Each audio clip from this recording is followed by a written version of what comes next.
Police on Merseyside, searching for missing 2-year-old James Bulger, have discovered a child's body. In February 1993, Britain was shocked by the abduction and murder of a Liverpool toddler, James Bulger. Poor James only went missing from his mother for a matter of seconds, and he'd gone. The shock turned to disbelief when it had emerged that James had been brutally murdered by two 10-year-old boys, Robert Thompson and Jon Venables. There were angry scenes at their trial. They were eventually found guilty and ordered to be detained in custody. I do remember the judge at the time saying it was such an evil act that they carried out, and they're going to go down for a very, very long time. But 17 years later, the case was suddenly back in the headlines. That Jon Venables is back in prison tonight after breaching the terms of his release. Today we can report that at age 27, he's been charged with possessing indecent images of children. Albert Kirby was the detective who helped catch James Bulger's killers. Since Jon Venables' arrest, he's felt compelled to find out what went wrong. Did the system that was meant to rehabilitate him fail? And how should we deal with young children who commit very serious crimes? If we believe that adults can be rehabilitated, surely we have to believe it for children.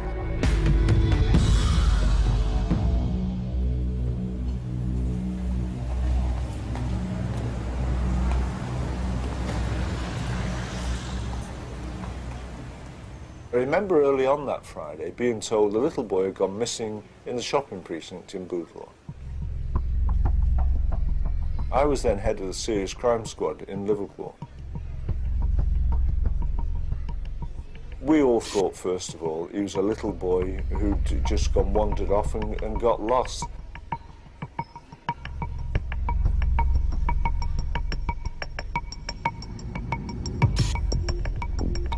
But within hours, the police discovered CCTV pictures of two boys with James.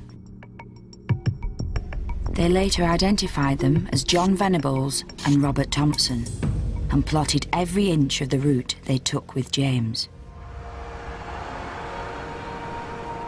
They brought James out of that entrance there. They then went down the slipway and actually onto the canal. The CCTV cameras on that building with the black shutters, they were the cameras that actually caught them walking up here. And they were seen taking all this route. If they hadn't have wanted to hurt James when they came out of the passageway here, all they had to do was to cross over the road and walk that short distance to the police station entrance, and even if they just abandoned him there. Instead, the boys took James off the road and through an alleyway. And they took him up, along the wall, up onto the railway line, and then once they were up there, they were out of the sight of anybody, and they weren't going to be disturbed. 2 days later, a child's body was found by 4 boys playing close to the railway line. When I was told that a body had been found, we all appreciated who it was going to be.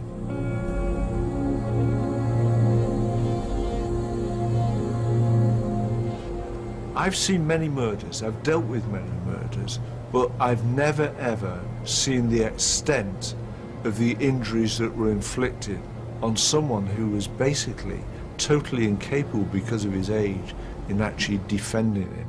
And I suppose you could say it was a degree of humiliation which is outside the realms of anyone's imagination.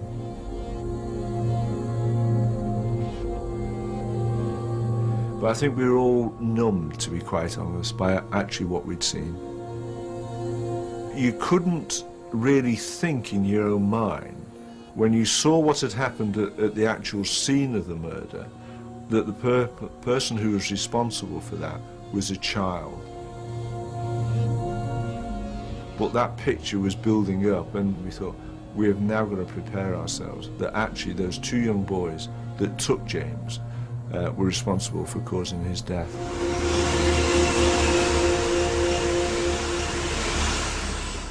4 days later, a tip-off led them to arrest Venables and Thompson. They were both just 10 years old. The boys were taken to separate police stations where they gave a total of 20 interviews over 3 days. You're under caution and you do not have to say anything unless you wish to do so, but anything you say may be given in evidence. Now you understand that, don't you, John? Yeah. All right. I have a photograph here, which is a video camera photograph. That's me. That's me. That's right. So the boy holding James's hand is you. Yeah. And the boy ahead of you, in the dark jacket and trousers, Robert Thompson.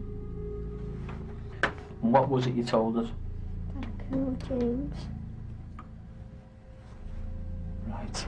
Now, I know that took a lot of doing. I can't tell you anything else. Why? That's the worst bit. Right, okay, right. I know that's the worst bit, but you know what you did. Right. Think about it. Right. And just tell us what happened. He took me in the rail shop and started throwing bricks at him. And then... Who did? Robert. Why did he throw bricks at him? No. Where did the stones and the bar hit him? In the head. Was he bleeding? Or either. Where was he bleeding from? Face. Then it was Robert's idea to kill him. Okay. To finish now because I can't speak anymore. You have to look upon both boys quite separately. In Venables' case, in the interview, he was quite emotional.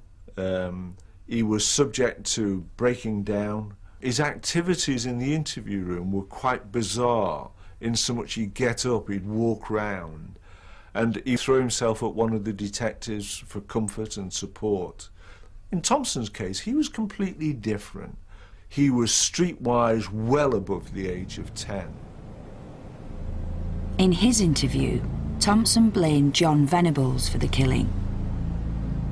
He hits him where exactly? In the face. In the face? I think he hit him in the eyes. And he hit him in the eyes? Right. Now, was James making any noises then? He was knocked out.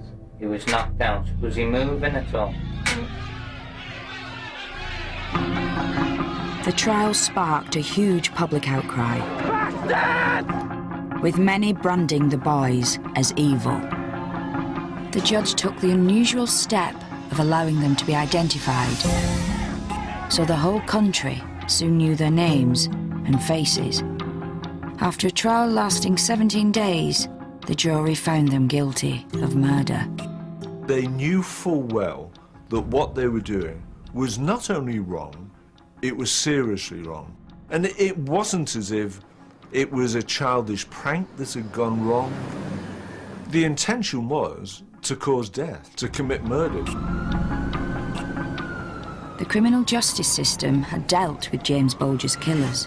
The public could only hope such a barbaric crime would never be repeated.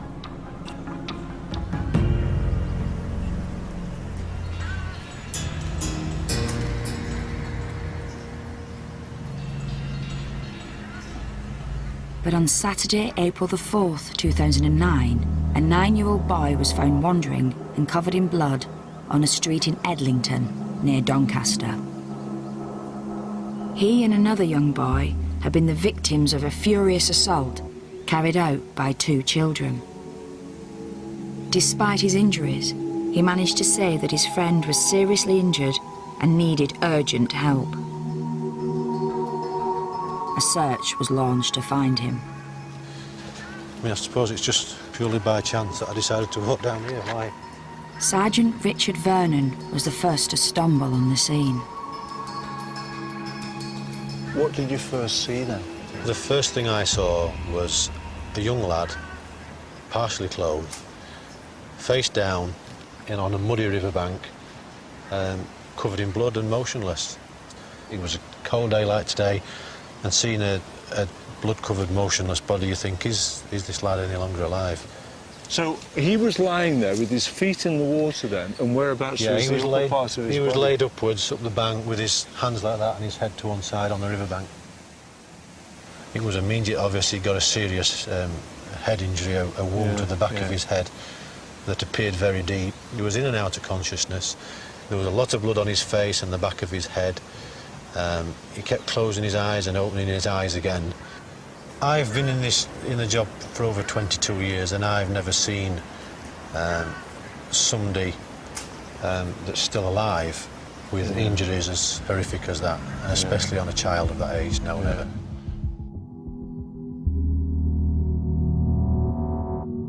Senior Detective Mick Mason led the investigation into the Edlington attacks. He discovered that two brothers, aged 10 and 11, had strangled, burned and sexually assaulted the two friends in a terrifying, unprovoked attack lasting an hour and a half. They'd filmed part of it on a mobile phone.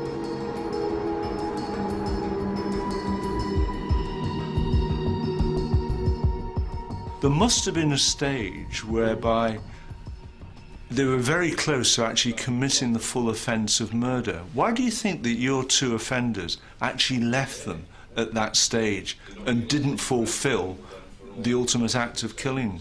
I think one of the offenders had become tired during the attack. I think he'd physically worn himself out attacking these two young lads. That's hard to believe, that, isn't it? But physically, he'd worn himself out, and I think he'd physically had enough of inflicting the beating. And I think the lads did actually say that the reason they stopped, they were exhausted. And when you think about that, that's horrendous, isn't it? And that when that came to my team's attention, it's a horrendous thought that this lad's not been beaten to death purely because the offender's tired. And what I found quite problematic was that you'd got the extent of the injuries, the extent of the violence, and you've got two young offenders, two young victims who've been horribly attacked. And it just makes the investigation so problematic. That these lads knew what they'd done, knew what they were doing. Though the brothers were not yet in their teens, they already had an extensive history of violent offending, including assault and battery. They killed some ducklings by throwing them against a tree, and had tried to burn down Joy Silcott's cafe when she refused to sell them cigarettes. And he turned like a Jekyll and Hyde. He went red in the face, he called me some terrible names, and he really turned nasty. They'd been in all the bins in the park, got all the rubbish, and built it up at the back door, right next to the gas pipe.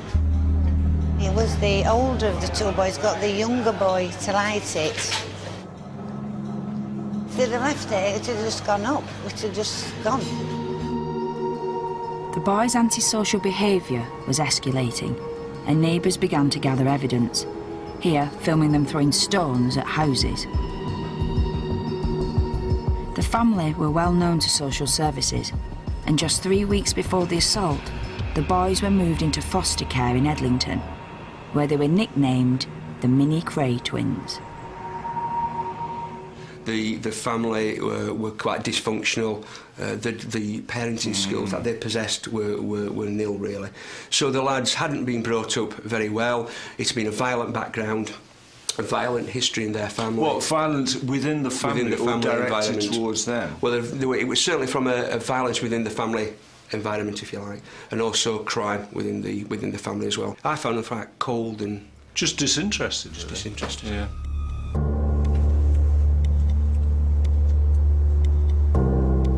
There are hundreds of child offenders in Britain, and there are clear patterns in their backgrounds. One study suggested that 3/4 of them came from a broken home, a third had been in care, and 1 in 5 had a low IQ. One of Albert Kirby's first jobs on the James Bulger case was to investigate the backgrounds of the boys charged with the murder.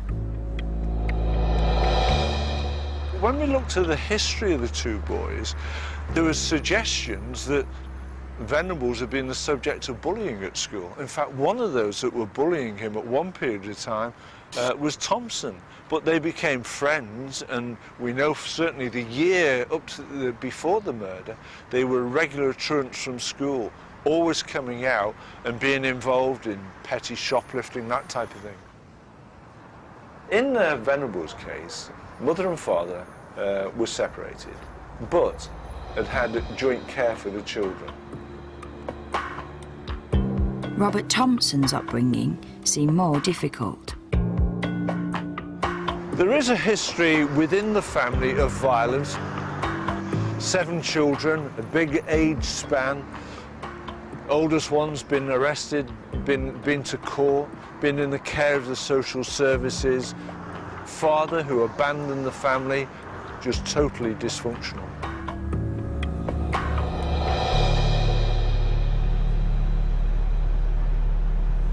Journalist David James Smith attended Thompson and Venables' trial in 1993. It sparked an interest, which led him to write a book about the case and spend years researching the boys' backgrounds. So I always thought that John was the one who was quite sly and devious. And, you know, I think his family background is not as normal as people like to think. I think certainly there were difficulties with his parents. I think they'd separated. I think his mother had issues with depression. And he himself at school gave lots of concern to teachers by some of his stranger behaviour. I have no truck with those who say that, you know, those 2 boys were born evil, or you could look in their eyes and see evil. I absolutely, you know, refuse to accept that evil exists in that way. But you said evilness doesn't exist, but didn't you think from what came out in court and from what you found over the years that there may have been evidence to actually support that, yes, it does exist with those 2? Well, Albert, we'd have to agree to differ about that, because I do not believe in that concept of evil. I mean, I think you can, I'm willing to accept you could describe the act as evil, but if you start to look at the reasons why and how it happened, then I don't think you'll find the answer in the Bible, but I think you'll find the answer in their family backgrounds. Dr. Peter Mish is a consultant psychiatrist who specialises in working with children who commit serious offences. He says the reasons for such terrible crimes are far more deep and complex than most people think. There are no generalities. The kind of children I may see may range from children coming from absolutely normal, loving, caring family backgrounds to children who have been subjected to neglect, abuse throughout their childhood, and in a sense one wouldn't be particularly surprised that they commit serious crimes. 2 children were taken away tonight to be locked up indefinitely after they were convicted of the murder of 2-year-old James Bulger. The judge said the killing was an act of unparalleled evil and brutality, and they should be detained for very, very many years to come. But after a delay of 5 days, the court announced that Venables and Thompson were to serve a minimum of 8 years in custody, a sentence that disappointed Albert Kirby. Remember quite clearly that there was consideration being given to both boys being sentenced to 15 years imprisonment. And eventually it ended up as 8. But I personally always believed that the tariff of 8 was really far, far too low. For James Bulger's mother, Denise Fergus, that didn't feel like justice. I felt let down. I felt like James had been let down in a big way. I thought, you know, this is just not good enough. Because at the end of the day, they killed a baby. He didn't deserve to die the way they killed him. He didn't deserve to die at all. But they done that to him.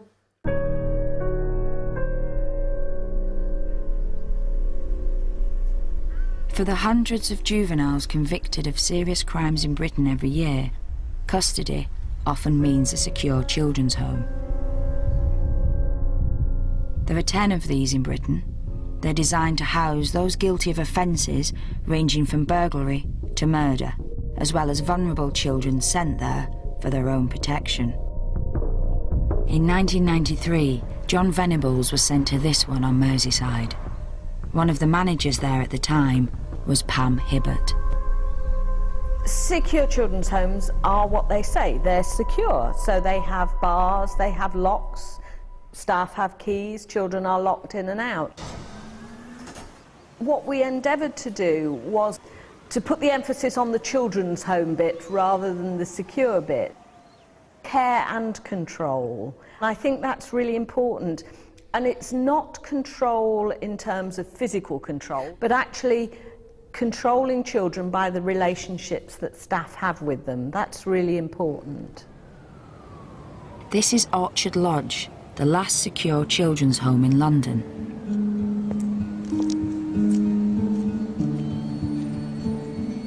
Before it closed in 2009, it ran a very similar regime to Red Bank, where Jon Venables was held. Dennis Scotland was its director for a year and a half. Secure Children's Home is based on ensuring that there's clear structure and order to that young person's life from the day they arrive to the day they leave. They have a clear sense about what's expected of them. And I know that many, many children, unfortunately, come from an environment where they don't have much structure. And I think that creates chaos in a young person. A child needs to know who's responsible, who's in charge. And we think that those values, those principles, will enable them to be better people when they leave here. You're here with us now, you may not like it, but this is how it is, order and structure. Rebecca spent 4 months in a secure unit when she was 14. She got into trouble with the police after a difficult childhood and was sent to the home for her own safety. When I first got there, I remember they were showing me around, all right, yeah, this is where you eat. Then they said, this is your cell. I looked around it and it wasn't sinking in, it was all happening too quick. And the door just banged. I sat down, I felt like I really could cry. But then I just kept looking around the room and then I just didn't cry. And then that was it. I think that was just my little emotional part of it and that was it. Everything's just a strict routine, you don't have a choice in anything. The staff there are all over everything. There's about, 20 doors in one hallway, and they all have to be swiped with a little card that all the members of staff have. So it's not like you could just walk around, because you couldn't. You had to be with someone at all times in order to get through one door, to get through the other, to get through the other. It definitely felt like a prison, because the cells, for one, everything's stuck to the floor. You cannot pick up anything. And obviously in your own bedroom at home, you would be able to move your furniture if you wanted to. So it was definitely like a cell. The window itself isn't glass, it's like loads and loads of layers of plastic, and it's just so hard to see out of the window itself, so I wouldn't really class it as one. There's 2 members of staff that I did get on with really, really well, and that was only because they respected us, they showed respect to us, so we respected them. And it wasn't just me, it was everyone. You could always see when that person entered the room, we wouldn't kick off and we wouldn't act up or anything. We wouldn't do none of that because it's just purely out of respect for them.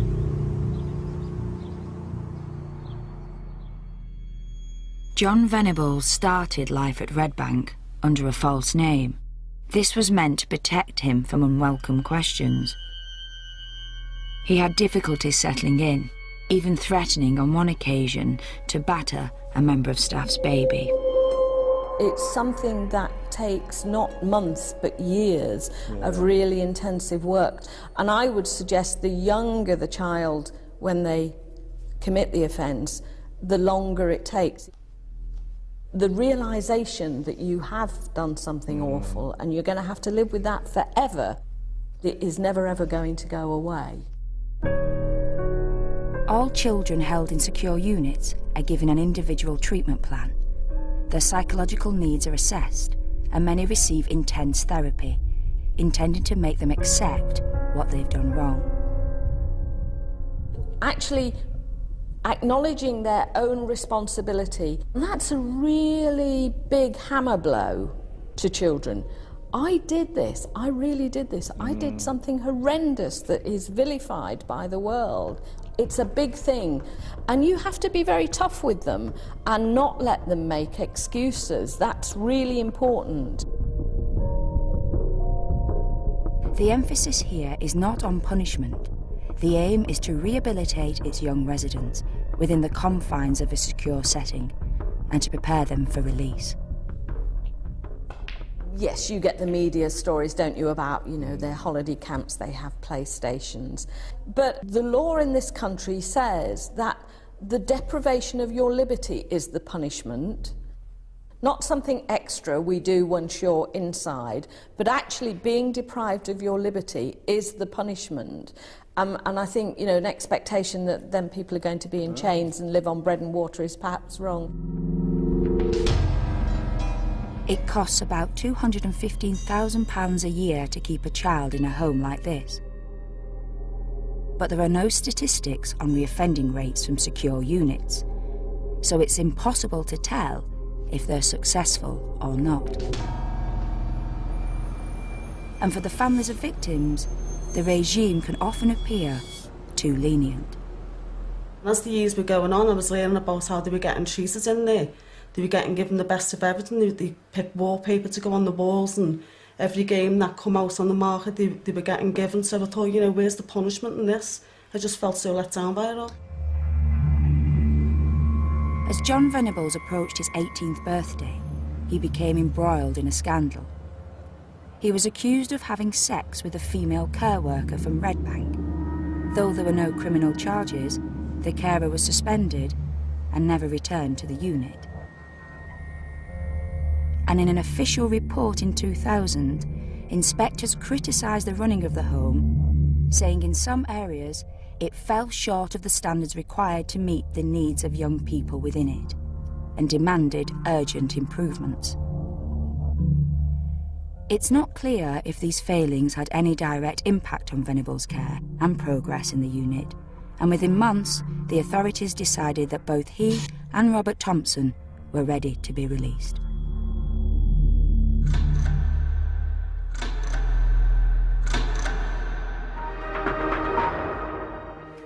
Good evening. The killers of James Bulger are to be freed. 8 years after they were jailed, the Home Secretary announced that Jon Venables and Robert Thompson will be released on what's known as a life licence.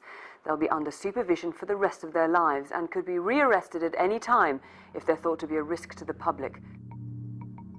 An official report drawn up by health professionals directly involved in their care said both had made exceptional progress. They'd never been violent, had worked hard at their studies, and had considerable achievements to their credit. The risk of them reoffending, the experts said, was low. Albert Kirby disagreed. Jon Venables had no experience of life as a teenager and as a young adult outside. I think when you look and what we've learned, it raises big questions as to whether it was a matter that Jon Venables will be released or whether he should actually be retained in custody but perhaps in some other location.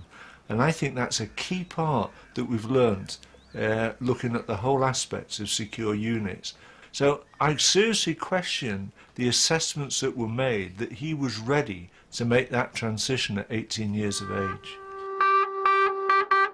This the first sign of outrage in Liverpool, a convoy of lorries passing James Bulger's grave at the lead his mother Denise. In a statement she said the killers were evil and shouldn't have been released. I just felt so let down. I thought, you know, why are they getting released after what they've done? You know, that they should be spending more time. They should go on to an adult prison, not getting released. It's too early to release them. I thought, no, this is not right. And I thought, you know what? I'm going to bide my time because one day one of them are going to end up, or both of them are going to end up back in an adult prison because they are going to reoffend. Just 8 years after he murdered James Bulger, Jon Venables was released on a life licence, which imposed strict conditions on what he could and couldn't do on the outside. He had to be of good conduct. He was forbidden from contacting the family of James Bulger and from going back to Merseyside without permission. Any infringement would immediately lead to him being locked up again. Albert Kirby wasn't optimistic. I'd hoped that they were capable of being rehabilitated, but I never had the faith in the system where I believed that they could have achieved that by the time they were 18 years of age. And I shared the belief that they should have gone into prison as a warning to them that if ever they did break the conditions of their parole, that was where they were going to end up. As Venables prepared for freedom, there were real concerns that he might be targeted in a revenge attack for James Bulger's murder. So he was given a secret new identity, which the media were expressly forbidden to reveal. He had his own sort of network of probation officers, and he had to have this whole identity created for him with false documents, with a passport, GCSE certificates, a national insurance number, everything that created a background for him. And even to the extent of what was called a legacy lie, a story that he could tell people to make him convincing as in this false identity. And the pressure of that, I think, must be huge. It must be really difficult to actually have a new identity. As an 18, 19-year-old, striking out on your own for the first time, also having that big secret hanging over you, I would imagine makes it more stressful. To begin with, it all looked so promising and so rosy. He had a flat, he was able to find a job, he enrolled in college. He even had a girlfriend. All the reports are very positive. He's being monitored constantly, has a huge support from the probation service. The court injunction protecting Jon Venables' identity severely restricts what can be reported about him since his release. But we have spoken in detail to one of his friends, who first met him in 2002, shortly after his release. We've used the voice of an actor to protect his identity. Well, he was shy at first, obviously. I got on with him, like, basically straight away. Had similar interests, music, sport and that. Just hit it off from there, really. He was a nice lad, you know what I mean? He was great to get on with, a good laugh, basically. I mean, no one spoke about a word of him. For 5 years, Venables had weekly meetings with his probation officer and steered clear of any trouble. He's being monitored on such a regular basis. Because it's going so well, they start to downgrade the supervision, and I think that he lost a lot of the support that he'd had. By January 2006, his life seemed stable. He had a full-time job, he stopped seeing his psychiatrist, and his meetings with his probation officer were reduced to once every 3 weeks. Everything was going smoothly, but it was about to go downhill. He was rejected from a management training scheme and forced to end a relationship because his girlfriend had a child. In 2008, at the age of 26, he was again in trouble with the police. He was arrested for a scuffle outside a nightclub, and in fact the charges are dropped, and then shortly after that he's arrested for possession of a small amount of cocaine. Later admits that he's been using cocaine quite regularly and also taking this drug this drug methadone. His friends also witnessed his developing drug habit. He started off with tablets, if I remember rightly, and then he'd be into poppers as well. And then weeks, months down the line, he was into cocaine and all that stuff. It was like an addiction in the end. Got it out, lined it up, taking it before, and then after work, he'd go home, do another one before he went out on a night out. And I was like, why are you doing that? And he goes, basically, mate, it blocks out things sometimes I just don't want to think about.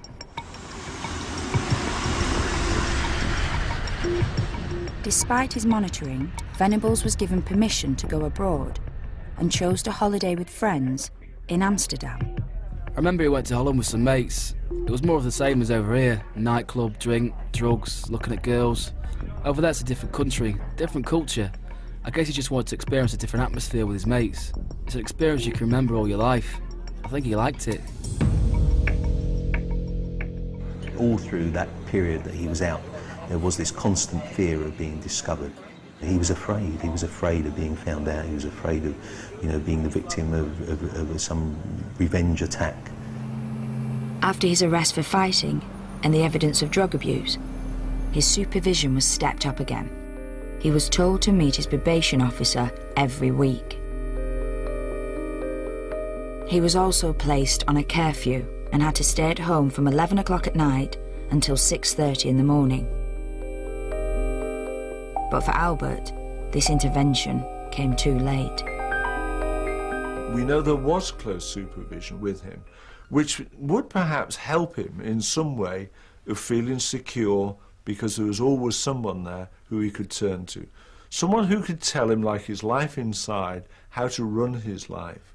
And instead of that supervision and contact slipping away and being eased off, that is the period when we know now that Jon Venables became vulnerable. His behaviour went out of control, and there wasn't the mechanism there, the system there, that he felt that he could go to and feel happy with. That cannot be acceptable.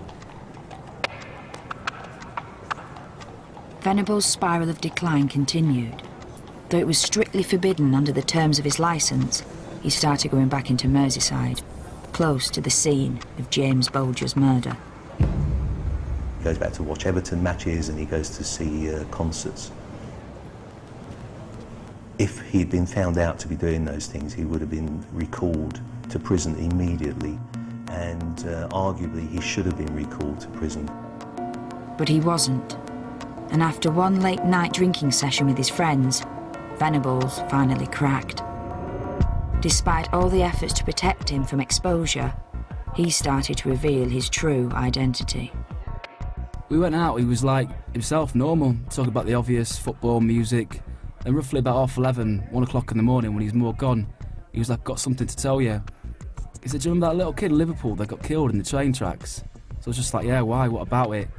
He said, "I've got something to confess, that was me." I said, "Behave yourself." And he just goes, "Yeah, all right," but for some reason that stuck in my mind. But 4 weeks later, having a drink, doing the same thing as normal, got to like 2, 3 in the morning, he said it to me again. So I just laughed it off again. Must have been some kind of release valve where he just had enough and he couldn't carry on, basically. 2 weeks later, I heard from other people say he put him for references because he wanted to leave the job and work somewhere else. I went round his anyway and it was like completely empty. I was just like, where the hell's he gone? Like he just uplifted and disappeared somewhere. He reports to his probation officer that his identity, he believes, has been disclosed.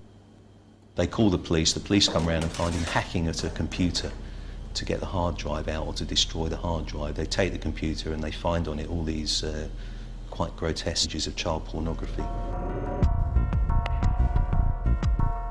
Venables was found to have 102 indecent images of children on his computer, some depicting the rape of children as young as 2 years old. He was immediately recalled to prison and later convicted on pornography charges. He was jailed for 2 years.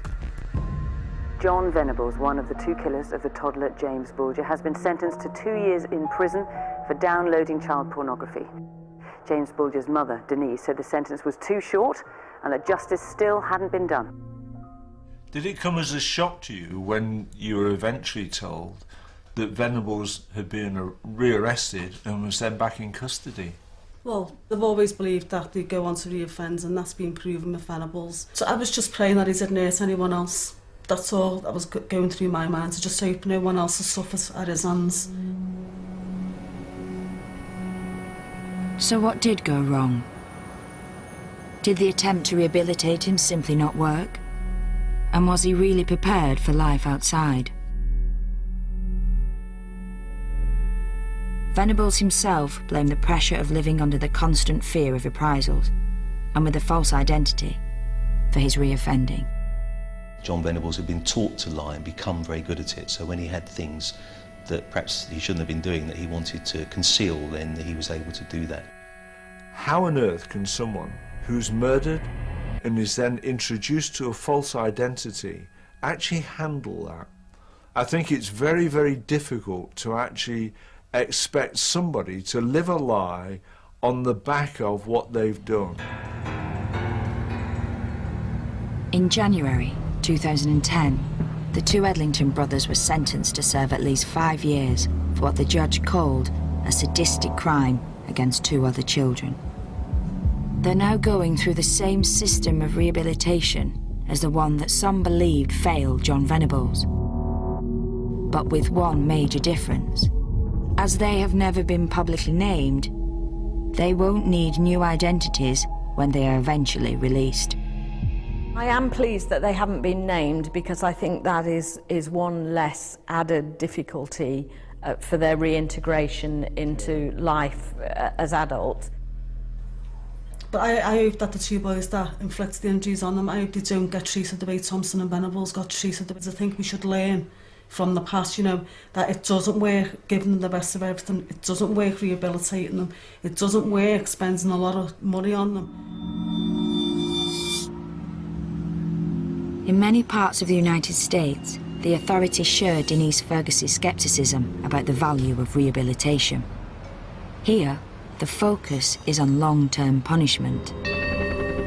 In August 1993, just 6 months after the murder of James Bulger, a similar case shook America.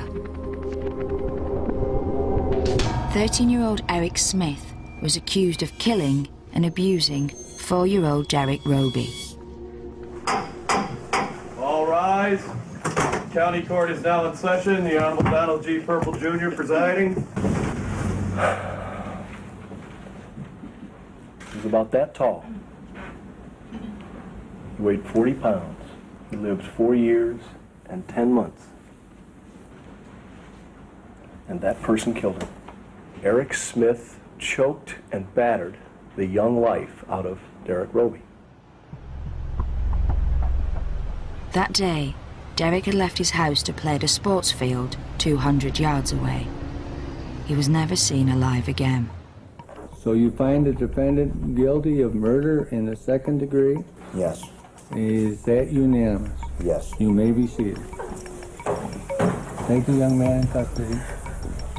The 13-year-old was jailed for a minimum of 9 years, but a maximum of life. Eric Smith spent 8 years in juvenile detention. But then, instead of being freed, he was transferred to a high-security adult prison, and he's still there today, 18 years after committing the crime. Derek Roby's family insist he shouldn't be freed.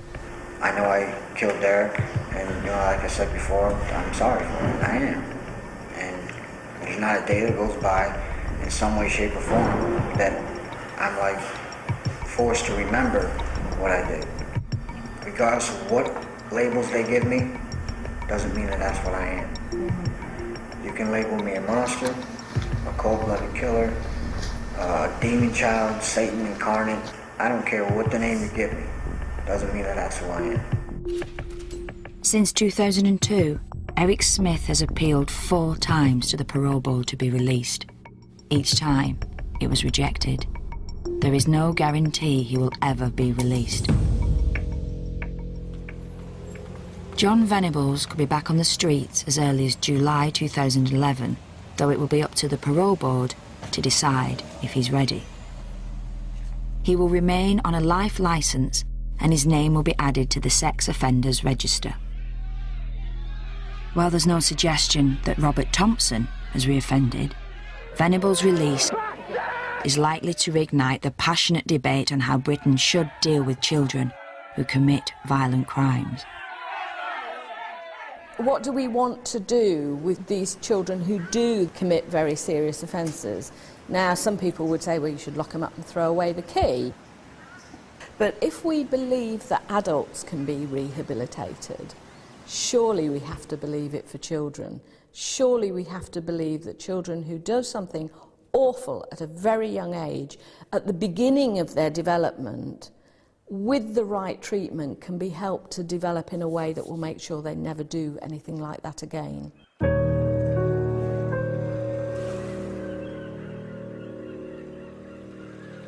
Albert feels a unique set of factors led to Venables reoffending. Some created by the system itself. You can never have a system that's 100% perfect. But what we can learn from Jon Venables is the areas where they become vulnerable in early adulthood, where they've failed to come to terms with what they've done, make the adjustments to living outside, and also living under a false identity a lie should be seriously considered when they're looking towards the future of other young people who are placed in a similar position.